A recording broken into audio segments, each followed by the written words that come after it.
íntimamente ligado con el Imperio Español.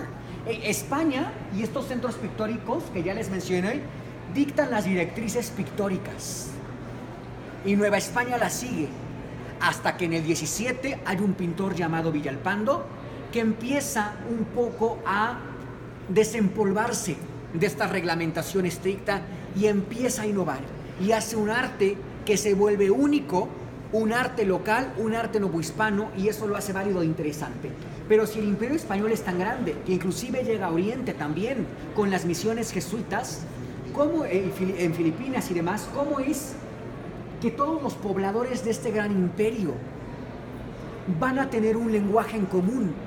Porque todos los personajes, todos los individuos que forman el gran Imperio Español en Filipinas, en Oriente, en Europa, en Iberoamérica, a través de la religiosidad del arte sacro del 17, empieza a crear un lenguaje en común, un lenguaje iconográfico en común, porque los pintores que se encuentran en Filipinas, en Oriente y demás, van a saber cómo representar la Inmaculada Concepción, y que lleva espejo, lleva vara de azucenas, flores místicas, está parada sobre una corona, tiene un cetro que la hace ser parte del ámbito redentorista de su hijo. Los árboles que también, como el lirio del Líbano y demás, la torre de marfil, la torre de David, etc. Y esto crea un lenguaje en común. La imagen religiosa es la misma que ven los naturales de Nueva España, que los naturales del Oriente, y que los todavía creyentes que no fueron víctimas del protestantismo en Europa. Entonces imagínense cómo se hace un diálogo en común con el arte, y el arte es lo que va a ser un diálogo en común entre tres continentes, entre Europa, Iberoamérica y Asia, ¿no? O sea, se hace un lenguaje en común de símbolos a través de las estampas flamencas, porque Villalpando también va a ser un producto de exportación. Villalpando va a hacer unos cuadros, tenemos registrado y todavía sobrevive en Guatemala, que hay unos cuadros monumentales, como el doble de este, que hace una serie de 10 o 12 lienzos para el convento franciscano de la ciudad principal de Guatemala.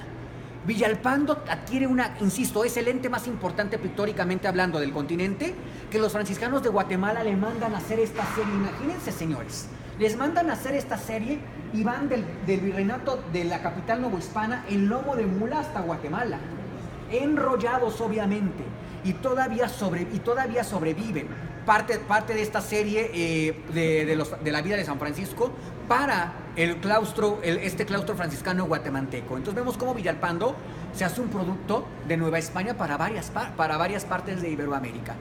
Tenemos un retrato de la Inmaculada Concepción. Aquí vemos una Inmaculada Concepción con una influencia más sevillana, más de los pintores sevillanos.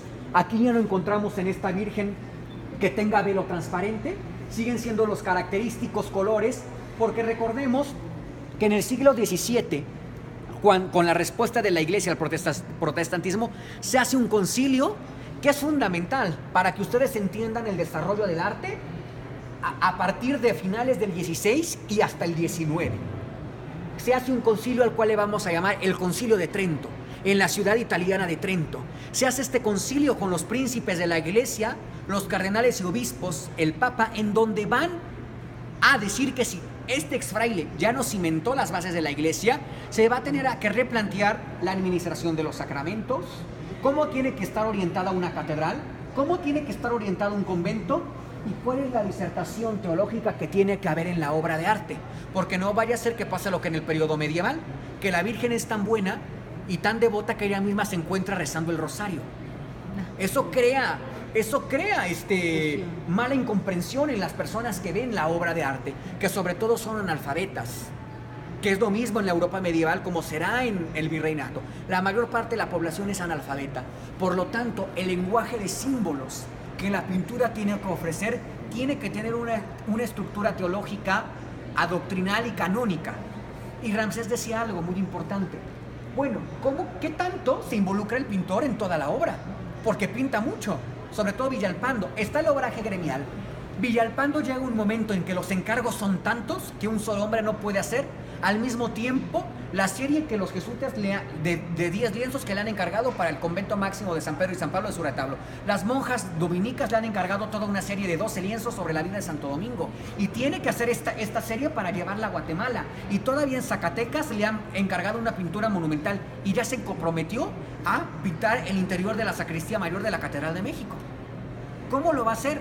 A través de su obraje gremial. Vamos a ver que los oficiales van a hacer la preparación del blanco de España, poner las primeras capas pictóricas, hacer el dibujo de la obra, de la Madonna, de la Virgen, de los Putins, un poco hacer la estructura, siempre guiada y corregida por el maestro del arte de pintar. Ellos van a empezar a colocar las primeras pinceladas y Villalpando, ¿qué es lo que va a hacer? Darle movimiento, intensidad, gama, la luz, esta luz infinita y que sale de distintas partes, el foco lumínico, los emborronados, las manos y los rostros. Ahí va a estar Villalpando, que sigue siendo una obra de él, que proviene de su estructura, pero insisto, es un ser que no puede dar cabida a tantos encargos una sola persona.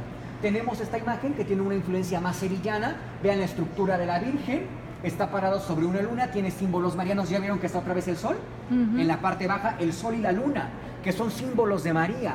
Tiene un cetro de mando, una corona, reina de reyes, reina de los patriarcas, reina de los mártires, etc.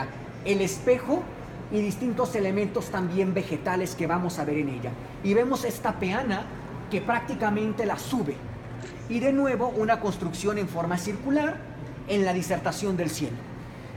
San Miguel Arcángel